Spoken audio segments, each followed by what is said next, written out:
Allyson Felix launches her own shoe company 2 years after leaving Nike. An article written by Sean Gregory for Time Magazine.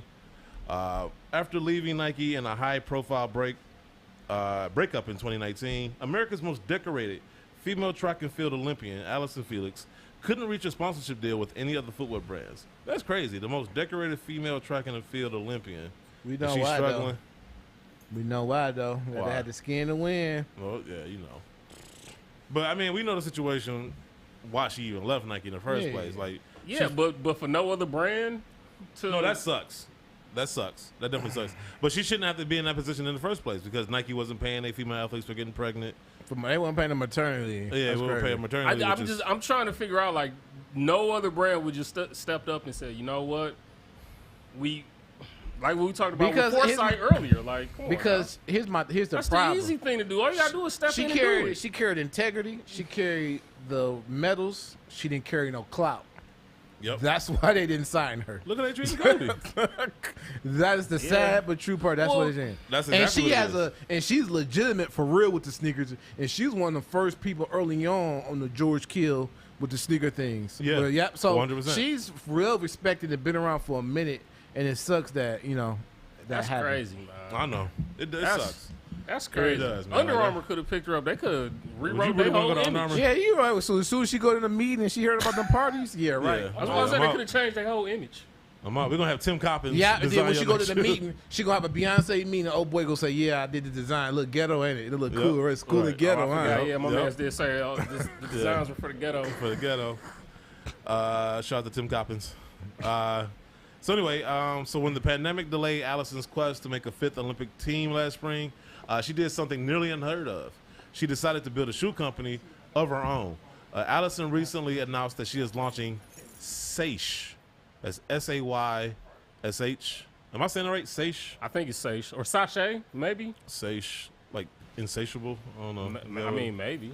Saysh. I'm going to go with Saysh. Yeah, that's what we're going to rock with. So Saysh is a new lifestyle brand for women. Over the past few months, Allyson, who serves as president of her own company, and her brother and business partner, Wes, who is CEO, raised $3 million in seed money from a broad range of venture investors.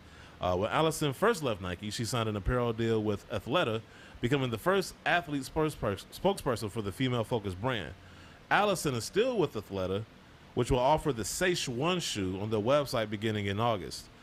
Former Nike product engineer Tiffany Beers is the brand's head of product. She's been making the rounds lately. Like, she's been around. Like, I thought she was with Tesla. She was with Nike. She was with Tesla for a second. Yeah. And I guess Saysh offered her more money, I guess. The company's first product, the Saysh One sneaker, is available for pre-order on the company's website for $150. For around $10 a month, customers can also purchase a lifetime membership to the Saysh Collective, a digital subscription product that will offer perks like videos, opportunities to network with other Saysh members, and have conversations with Allyson and other newsmakers. Shout out to her. Like, Wasn't she got a picture of the shoe? No. I don't know. Can you look it up? It's S-A-Y-S-H. I've seen it. It's not a bad looking shoe. It kind of reminds me of an Allbirds shoe. It looks similar to there's a Adidas shoe that it looks like, not the NMD. But I'm happy for her though. I mean, like she doing. It's her a own good thing. looking shoe. Yeah. See, I mean, it looks like that Adidas joint. Yeah. It was like the with the NMD. It's kind of NMD-ish. I was gonna say it's a decent looking. I mean, it looked better than any Under Armour. You told her to go to Under Armour? I know. I told Under Armour they could have changed their image by trying to sign her. That's on Under Armour. Shoot, yeah, right. She did. Reebok she did it right. Reebok didn't have enough money for her. Probably. That's probably her two choices. Join Under Armour. One thing I do want to see from independent brands is for them to have kind of create their own cushioning systems.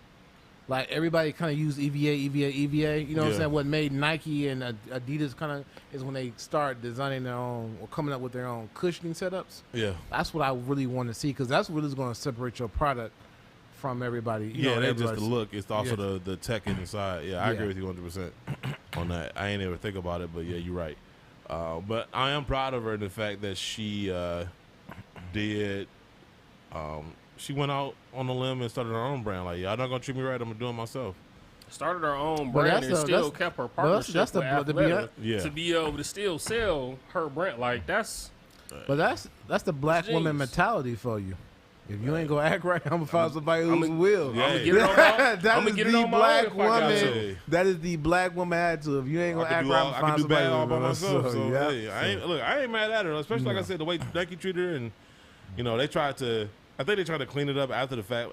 You know, They once actually end up after she left. I heard they end up. they Change changed the it. policy. Yeah, change the policy. Yeah, but it shouldn't have took all that. You should have grandfathered her in. Like, look, come bring her back. 100%. But it's like, what company?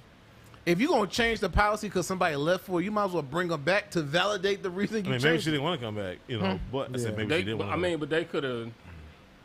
They could have probably did something to, you know, create the opportunity for her to come back, maybe offer her something. no, I 100% agree. I'm just saying it shouldn't even took like that's It the shouldn't shit have you got should to just That, know. here's my thing. If they were, I'm pretty sure she would have came back. You know, if hypothetically, because people still have their choices, right? Outside of, we're just gonna say from face value, right? Maybe it's some people she had to work with and Nike she didn't like, or you know. But let's just say, just for the sake of that argument, right? You bring her back, right? You give her retro pay for her maternity leave, right? Right. You said if you had children again, we will honor that. Right.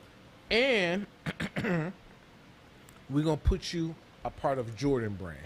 Imagine a Jordan brand track athlete, and the first one being a woman. Of course, Right. now he just did it, you know, release of that, but that would have been dope.